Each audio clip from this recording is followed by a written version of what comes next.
Quel est le rôle de la philosophie?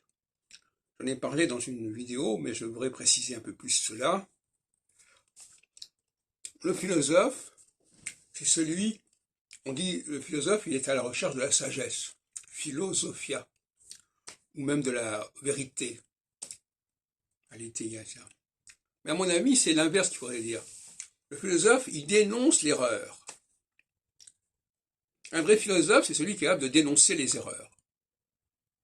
Parce que elle est en quête de la vérité, c'est une abstraction, finalement.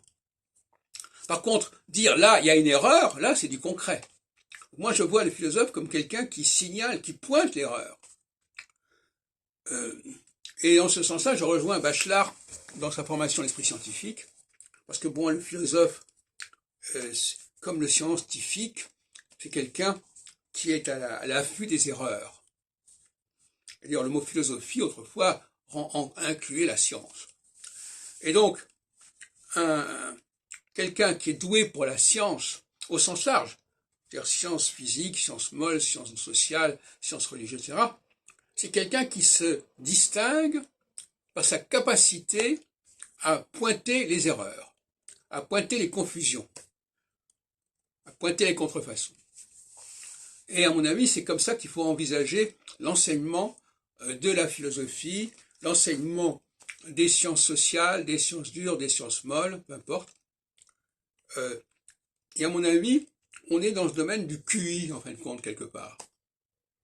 C'est que dans le test de QI, moi j'en ai pas vu depuis longtemps, enfin, on devait trouver le point qui n'allait pas, le odd man out, quel est l'intrus dans une série. Ben, c'est ça qui caractérise le bon chercheur.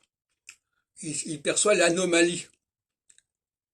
Quelqu'un qui capte l'anomalie, ça c'est un vrai chercheur. Quelqu'un qui n'est pas gêné par les anomalies, que ce soit les anomalies dans la langue, les anomalies dans l'histoire, les anomalies dans les textes, n'est pas un bon chercheur. Et les femmes sont souvent très en dessous des hommes en ce qui concerne la capacité à détecter les anomalies. Alors je ne parle pas des anomalies sociales, genre les gens ne sont pas assez payés, etc. Non, on ne parle pas de ça, bien que ça fait partie d'un système, mais je veux dire, c'est pas le problème. Il s'agit, par exemple, de remarquer, pour reprendre un exemple récent que j'ai mis sur le tapis, que ce n'est pas dans le chapitre 3 de l'Exode que Dieu donne son nom. Yahvé, on dit Yahvé dans le texte, dans le métatexte, mais il ne dit pas je suis Yahvé dans le chapitre 3. Il ne le dit que dans le chapitre 6. Shmi Yahvé.